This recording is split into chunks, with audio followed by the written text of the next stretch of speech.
வணக்கம் நேயர்களே, ஸ்ரீ குபேரன் டிவி நேயர்கள் வணக்கங்கள். இப்போ நம்ம பார்க்க போகிறது வார ராசி பலன் 13ஆம் தேதியிலேருந்து 19ஆம் தேதி வரை எப்படி இருக்க போகுது. ஸோ இதில் வந்து பார்த்திங்கன்னா எப்போதுமே வந்து நீங்கள் லக்னத்துக்கு பாருங்கள், ஓகேங்களா. ராசிக்கு பார்க்குறத விட லக்னத்துக்கு பார்த்தீங்கன்னா பர்ஃபெக்டாக வரும். ஸோ உங்கள் ஜாதகத்தில் வந்து லான்னு போட்டுருவோம், அதான் லக்னம். ஸோ அது வந்து இப்போ சப்போஸ் மகர லக்னம் விருச்சிக ராசினா நீங்கள் மகர ராசிக்கான பலன்களை பார்க்கும்போது அது பர்ஃபெக்டாக வரும். அது வந்து உங்களுக்கு வந்து அந்த தசா புத்தி அந்தரங்களை நோட் பண்ணிக்கிங்க. ஸோ அதையும் இதையும் லிங்க் பண்ணி பார்க்க ரொம்ப சூப்பராக வரும். ஒரு 90% பர்ஃபெக்டாக வருங்க. அதுக்கப்புறம் டிப் ஆஃப் த வீக் இந்த வீடியோட எண்டில் இருக்கும், கண்டிப்பாக பார்க்க மறந்துடாதீங்க. கடகராசி. ஸோ கடகராசிக்கு வந்து எப்படி இருக்கும் அப்படின்னும் போது உங்கள் குரூப்பாக இருக்கணும், நல்ல ஒரு எனர்ஜெட்டிக்காக ஃபீல் பண்ணுவீங்க. பட் இருந்தாலும் கூடவே வந்து புதன் வந்து நீச்சமாக இருக்கனால கொஞ்சம் சின்ன சின்ன விஷயங்கள் வந்து தகுதி குறைய நம்மளை வந்து இவன் அவமானப்படுத்துகிறான் அப்படிங்கிற எண்ணங்கள் இருக்கும். இளைய சகோதரர்லாம் வந்து நம்மளை வந்து கேவலமாக பார்க்குறனோ அப்படிங்கிற எண்ணங்களும் கொஞ்சம் தோணும். சரி, ஒழிஞ்சு போதுங்க, தம்பி தானே. புதிய அக்ரிமெண்ட் டாக்குமெண்டேஷன் சம்மந்தமான விஷயங்களை பேச்சுவார்த்தை நடத்தும் போது கொஞ்சம் சின்ன சின்ன அவமானங்கள் படுத்துகிறமான ஒரு ஃபீல் கண்டிப்பாக இருக்கும். இது யாருக்கு நடக்கணும் போது கடகலகனமாக இருந்து புதன் திசை புத்தி அந்த நடக்கிறவங்களுக்கு நடப்பதற்கான வாய்ப்புகள் நிறைய இருக்குது. ஸோ அது மட்டும் இல்லாமல் உங்களுக்கு வந்து 2ஆம் அதிபதி 9ல் இருக்கும்போது நல்லாயிருக்கும். ஸோ தந்தை சார்ந்த விஷயங்கள் நல்ல பணம் வருவது, நல்ல ஒரு உறவுகள் மேம்படுவதற்கான வாய்ப்புகள் இருக்குது. ஸோ ஏதாச்சும் வந்து அப்பா சைடில் வந்து பொண்ணுக்குன்னு பார்த்தீங்கன்னா கண்டிப்பாக கிடைப்பதற்கான திருமணம் சம்மந்தமான விஷயங்கள் பேசுவது ரொம்ப சிறப்புங்க. ஸோ அதனால் ரொம்ப சிறப்பு தான்.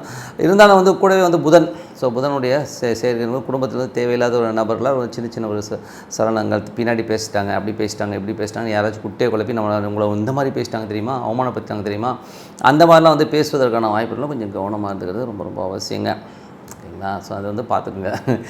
அதுக்கப்புறம் பார்க்கும்போது உங்களுக்கு வந்து 3ஆம் அதிபதி 12ஆம் அதிபதி நீச்சமாகும்போது வெளியில் பிரயாணங்கள் பண்ணும்போது கொஞ்சம் ஜாக்கிரதையாக பண்ணுங்கள். பக்கத்து சீட்டுக்காரன் மாவா போட்டு துப்புறான், பாக்கு போட்டு துப்புறான்னு சொல்லிட்டு அவன்கிட்ட போய் சண்டைக்கு நின்னா அதனால் வந்து நமக்கு அவமானம் வருவதற்கான வாய்ப்புலாம் நிறைய இருக்குது. துப்புறன்னு சொல்லிட்டு அப்புறம் உங்கள் பாக்கெட்டில் துப்பிட்டானா ரொம்ப அசிங்கமாக போயிடும். ஸோ கொஞ்சம் கவனமாக இருந்துக்கிறது ரொம்ப ரொம்ப அவசியங்க. ஏன்னா வந்து ட்ரெயினில் வந்து இன்றைக்கி வந்து ட்ராவல் பண்ணுறவங்க சில பேருக்கு வந்து அந்த இங்கேயுமே தெரியாது. ஸோ அதனால் வந்து கொஞ்சம் வந்து நம்ம தான் அட்ஜஸ்ட் பண்ணி போகிறதுக்கான இது, இல்லாட்டி வேறு சீட்டை மாற்றிக்கிட்டு போயிடுங்க, அதுதான் பெட்டர். ஸோ அதை கொஞ்சம் பார்த்து நடந்துக்குங்க, அது வந்து பார்த்துக்குங்க. ஏன்னா வந்து இதெல்லாம் வந்து நடக்குது லைஃப்பில். ஸோ நடக்காத ஒன்றும் சொல்லலை. பிரயாணங்களில் ரொம்ப கவனமாக இருக்கணும். மற்றபடி வந்து அதனால் வந்து அவமானங்கள் யாருக்கு வேணால் நமக்கு தான் வரும். ஸோ இது யாருக்கு மேஜராக நடக்கணும் போது கடக லக்னமாக வந்து புதன் திசை புத்தி அந்த நடக்கிறவங்க கண்டிப்பாக நடப்பதற்கான நிறையா இருக்குது. ஸோ 4ஆம் அதிபதி சுக்கிரன்.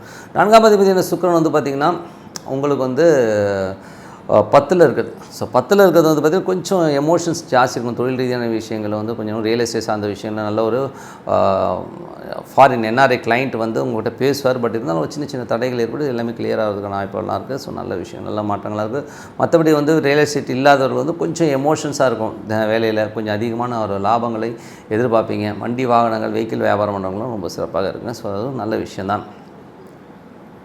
மற்றபடி வந்து பார்த்திங்கன்னா 5ஆம் அதிபதி. ஸோ 5ஆம் அதிபதி வந்து உங்களுக்கு வந்து கடகத்துக்கு வந்து 5ஆம் அதிபதியான செவ்வாய். ஸோ 5ஆம் அதிபதியான செவ்வாய் வந்து பார்த்திங்கன்னா உங்களுக்கு வந்து 12ல் இருக்கிறனால கொஞ்சம் வந்து குழந்தைகளுக்காக செலவு பண்ணுறதுலாம் வந்து கொஞ்சம் இருக்கும். ஸோ கலைஞர்களுக்கு வந்து கொஞ்சம் அலைச்சல் இருப்பதற்கான வாய்ப்பும் நிறைய இருக்குது. இது யாருக்கு நடக்கணும் போது கடகலக்னமாக இருந்து செவ்வாய் திசை புத்தி அந்த நடக்கணும் கண்டிப்பாக நடப்பதற்கான வாய்ப்புகளும் கொஞ்சம் கவனமாக இருந்துக்கணும்.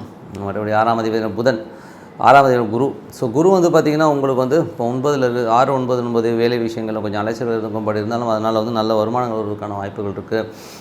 வேறு வேலைக்கு வந்து நான் ட்ரை பண்ணுறேன், இல்லை வேறு வேலைக்கு ட்ரான்ஸ்ஃபர் இது பார்த்தீங்கன்னா கண்டிப்பாக கிடைப்பதற்கான வாய்ப்புலாம் நிறையவே இருக்குது. ஸோ இது யாருக்கு நடக்கணும் போது கடக லக்னமாக இருந்து குரு திசை புத்தி அந்த நடக்கணும் கண்டிப்பாக நடப்பதற்கான வாய்ப்புலாம் நிறைய இருக்குது. அது மட்டும் இல்லாமல் உங்களுக்கு வந்து 7ஆம் அதிபதி சனி வந்து 8ல் இருக்கும்போது கணவன் மனைவி உறவு வந்து சின்ன சின்ன ஒரு கருத்து பேதங்கள் வருவதற்கான வாய்ப்பு இருக்குது. பார்ட்னர்ஷிப் சம்மந்தமான விஷயம் சின்ன சின்ன மன உரசல்கள் இருக்கும். ஸோ இந்த ஒரு கொஞ்சம் பொறுத்து போங்க, வேறு வழி கிடையாது. ஸோ கொஞ்சம் பொறுத்து போனீங்கன்னா எல்லாமே சிறப்பாக இருக்கும். கொஞ்சம் பொறுமையாக ஹேண்டில் பண்ணிங்கனாலே எல்லாமே சரியாயிடுங்க. ஏன்னா வந்து பார்ட்னர்ஷிப்பாச்சும் வேறு கிடைக்கும், ஒய்ஃப்னும் போது ஈஸியாக சொல்லிடலாம். பட் இருந்தாலும் நிறைய பேர் பார்த்துருக்காங்க என் லைஃப்லேயே வந்து டைவர்ஸ் பண்ணிட்டு போயிடுவாங்க. அதுக்கப்புறம் யோசிப்பான், ஐயோ அவளே பரவாயில்ல இருக்குது அப்படின்னு யோசிக்கிற நிறைய பேர் எனக்கு தெரியும். ஸோ அதனால் கொஞ்சம் பார்த்து நடந்துக்கிறது ரொம்ப ரொம்ப நல்லது. மற்றபடி வந்து பார்த்திங்கன்னா உங்களுக்கு 9. ஸோ 9ல் வந்து 3 கிரகங்கள். இது முன்னாடி 8ல் நிறைய கிரகங்கள், நிறைய டென்ஷன் ஸ்ட்ரெஸ்ஸஸ்லாம் வந்து இப்போ அதெல்லாம் இருக்காது. இப்போ ஸ்ட்ரெஸ்ஸு யாருக்கு இருக்கும் அப்படின்னும் போது கடக லக்னமாக வந்து சனி திசை புத்தி அந்தரங்களும் கண்டிப்பாக வந்து ஒரு சின்ன டென்ஷன் ஸ்ட்ரெஸ் வருவதற்கான வாய்ப்புலாம் நிறைய இருக்குது. ஏன்னா எமோஷன்ஸில் வந்து கொஞ்சம் முடிவெடுப்பீங்க. இவங்களுக்கு மட்டும் பார்த்து நடந்துக்குங்க. மற்றபடி 9ல் வந்து 3 கிரகங்கள் இருக்கிறது நல்ல விஷயங்கள், நிறைய ஏற்றங்கள். வெளிநாடு போகணுன்னு நினச்சிருக்கோம்லாம் போவதற்கான வாய்ப்புலாம் ரொம்ப சிறப்பாக இருக்குது. ஸோ அது ஒரு நல்ல விஷயம் தான். 10ஆம் அதிபதியான செவ்வாய் வந்து உங்களுக்கு 11ல் இருக்கிறது நல்ல லாபங்களை அள்ளித்தரும். வேலையில் வந்து நல்ல லாபங்கள், ட்ராவல்லாம் நல்ல லாபம் கிடைப்பதற்கான இப்போ ரொம்ப சிறப்பாக இருக்குது. ஸோ நல்ல விஷயங்கள் நல்ல மாற்றங்கள்லாம் இருக்காங்க, கண்டிப்பாக இருக்குங்க. ஸோ அது மட்டும் இல்லாமல் உங்களுக்கு வந்து ராகு வந்து உங்களுக்கு 10ல் இருக்கிறது வந்து தொழிலில் வந்து நிறைய வெளிநாட்டு முதலீட்டாளர்கள் வருவதற்கான வாய்ப்பும் நிறைய இருக்குது. ஸோ அதுக்கான முயற்சி எடுக்கணும் கண்டிப்பாக இருக்கும். ஸோ உங்களுக்கு வந்து இது எப்படி நடக்கணும் போது கடகலகனமாக வந்து ராகு தேச புத்தி அந்த நடக்கணும் கண்டிப்பாக நடப்பதற்கான வாய்ப்புலாம் இருக்குது. ஸோ இது வந்து நல்ல விஷயமாக நடக்க இறைவனை பிரார்த்திக்கிறேன். எப்போதுமே வந்து பார்த்திங்கன்னா பிரார்த்தனைங்கிறது வந்து மெயினாக வச்சுக்கணுங்க. ஸோ மனதார வந்து இறைவனை வந்து பிரார்த்தனை பண்ணும்போது அடுத்த லெவலுக்கு போகிறதுக்கான வாய்ப்புலாம் நிறைய இருக்குது. பண்ணி பாருங்கள்.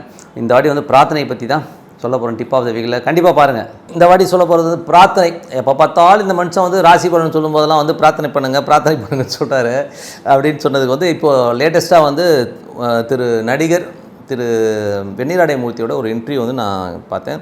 அதில் வந்து அவர் சொன்ன அந்த ஒரு விஷயம் வந்து எனக்கு ரொம்ப ஆப்டாக பட்டது. அதை வந்து நம்ம டிப் ஆஃப் த வீக்கில் சொல்லலாம் அப்படிங்கிறது தான் வந்து என்னுடைய இது. ஏன்னா பிரார்த்தனைங்கிறது வந்து எவ்வளோ அவசியங்கிறத வந்து அவர் சொல்லியிருந்தார். ஸோ அதில் வந்து என்ன சொல்லியிருந்தாருன்னா, ஒரு மனிதன் டெய்லி வந்து பிரார்த்தனை பண்ணுவார், அவருக்கு எல்லா செல்வ வளங்கள் எல்லாமே கொடுத்துருந்தார் ஆண்டவன். அப்போ வந்து அவர் டெய்லி வந்து கனவுல பார்த்தீங்கன்னா ஒரு கடற்கரை ஓரத்தில் அவர் நடந்து போவார். அவர் 2 பாதம் அவர்தும் 2 பாதம் இறைவனும் எப்போதுமே வந்து அப்படி பதிஞ்சு போகிற மாதிரி ஒரு கனவு டெய்லி வந்துக்கிட்டே இருக்கும். ஸோ ஒரு காலகட்டத்துக்கு மேலே இறைவனோட இது வந்து பார்த்திங்கன்னா 4 பாதங்கள் போகும்போது இறைவன் என்னோட இருக்காருன்னு நினச்சிட்டு இவரும் நினச்சிட்டு இருந்தார். நான் டெய்லி பிரார்த்தனை பண்ணுவார், அவர் லைஃப் நல்லா ஸ்மூத்தாக போயிட்டு இருந்தார். பட் லைஃப்பில் வந்து என்றைக்குமே கிராஃபில் வந்து பார்த்திங்கன்னா ப்ளஸ் அண்ட் மைனஸஸ் கண்டிப்பாக வருங்க. ஸோ என்ன தான் நம்ம பூஜை பண்ணாலும் சரி புனஸ்காரம் பண்ணாலும் நமக்கு வர வேண்டிய நோயோ வர வேண்டிய ஒரு ஸ்ட்ரகுளோ நம்ம அந்த காலகட்டத்தில் நம்ம ஃபேஸ் பண்ண வேண்டியது அவசியம். ஏன்னா அது ஒரு கர்மா. ஸோ அந்த கர்மா வந்து நம்ம ஃபேஸ் பண்ணி தான் ஆகணும் போது ரொம்ப ஒரு இக்கட்டான சூழ்நிலையில் தள்ளப்படுறார் அவர். ரொம்ப கஷ்டம் வந்துடுது, ரொம்ப நெருக்கடிகள், அடுத்த ஸ்டெப் என்ன வைக்க முடியுதுன்னு தெரியல. அந்த மாதிரி ஒரு கஷ்டமான சூழ்நிலை வரும்போது கனவு வருது. அதே வந்து அந்த பீச் ஓரத்தில் நடந்து போகும்போது பாதங்கள் பார்த்தீங்கன்னா இப்போ 2 பாதம் தான் வருது. ஸோ அவர் நினச்சி என்னடா அது 2 பாதம் தான் வரும்போது அப்போ ஆண்டவன் அவரோட இல்லை அப்படின்னு அவர் முடிவு பண்ணுறாரு. ரொம்ப கஷ்டம் கிட்டத்தட்ட வந்து நம்ம சூசைட் பண்ணிக்கலாமா, ஊரை விட்டு ஓடிடலாமா அப்படிங்கிற அளவுக்கு வந்து ஒரு கஷ்டங்கள் வருது. அப்போவும் டெய்லி வந்து கனவுல பார்த்தீங்கன்னா அந்த 4 பாதம் வரவில்லை, 2 பாதம் மட்டும் வருது. நினச்சாச்சு நான் என்னை வந்து அனாதரவாக விட்டுட்டு இறைவன் போயிட்டார்ன்ற லெவலில் ரொம்ப ஃபீல் பண்ணுறார். ஸோ இப்படியே இருக்குது, காலகட்டங்கள் மாறுது.